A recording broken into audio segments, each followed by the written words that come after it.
guess I would have to say one of the biggest challenges has been that change.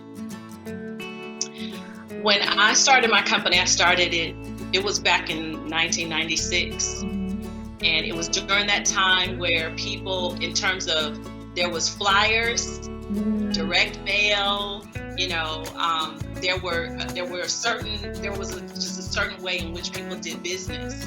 Yeah. Then I moved to Atlanta, and I was in a different market. And of course, by that time, I had taken a break. I got married, and I took some time off. And during that time off, we went from CDs to digital. Everything went digital. And I had to learn the industry completely over again because the way of doing business was completely different.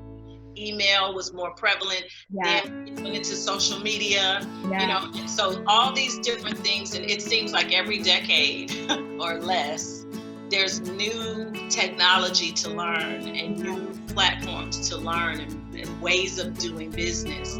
Even what we're doing right now by being on a Zoom call is a different way than what it was before. And so to be able to keep my company on the cutting edge of technology, I've had to become even more of a student in learning those processes and training, the people I work with to have those processes so that we can best serve our clients and be competitive. That's been a challenge because, of course, when that means you gotta take courses, you gotta buy books, you gotta spend more money and allocate more funds to do those things. And I've had times where I really didn't necessarily. I had to be creative.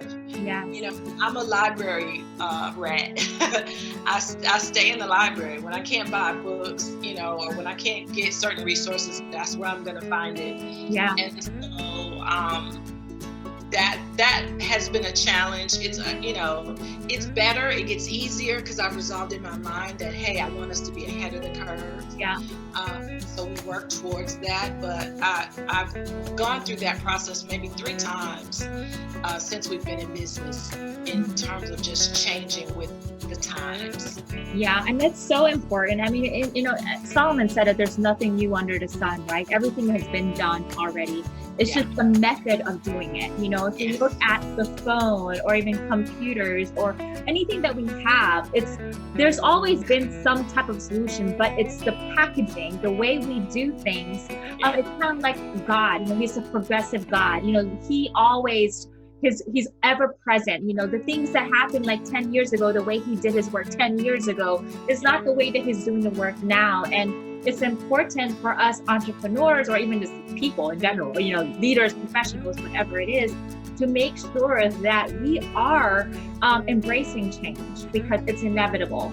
There's no way that we could stay the same and expect to see, success. You have to definitely evolve because that's just how life works. There's always going to be ways to save time, save money, make money even better, and most importantly, just improve your lifestyle. Because I think one of the things I do, Catrina, is I mentor a lot of young high school girls about, the challenges of life and everything.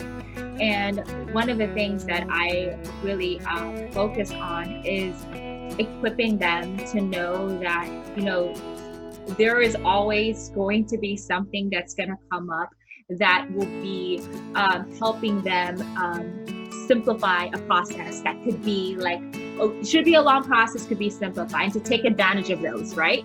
Because I'd rather save the time, the headache, the pain, whatever it is, to shorten the process, the learning curve, versus doing it the long way because you waste so much time. And so I love that you and your team does that, and it's so huge. It's a good takeaway for those who are looking to do business in the long run.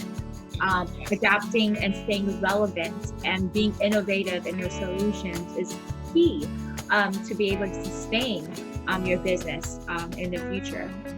Now let's talk about how you incorporate biblical principles. Obviously, you know, I know you mentioned Jesus Christ, but give us one example of how you incorporate biblical principles in your business. Okay. For example, yes.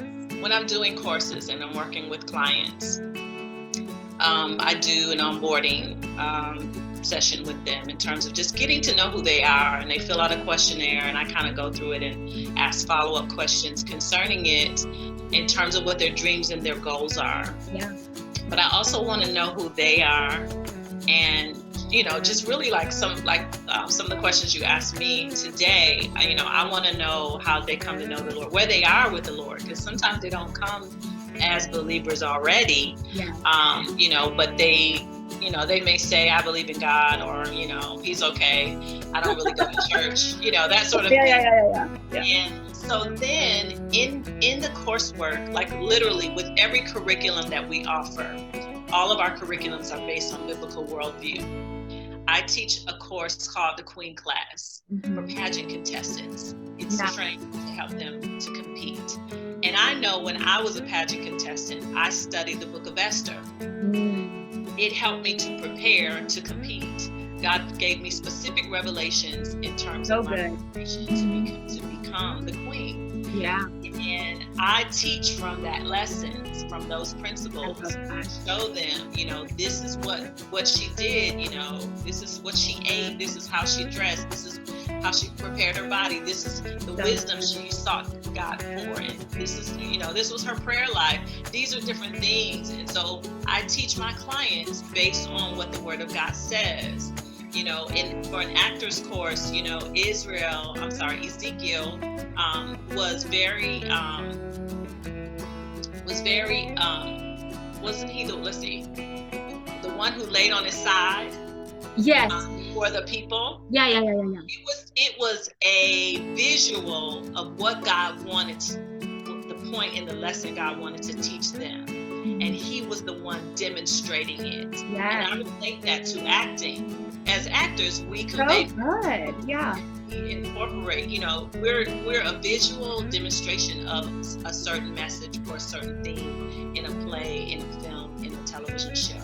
And so that's kind of how I use biblical principles. I take those, you know, sometimes my clients come to me, and every artist, we're project to project based as talent. And so sometimes finances are very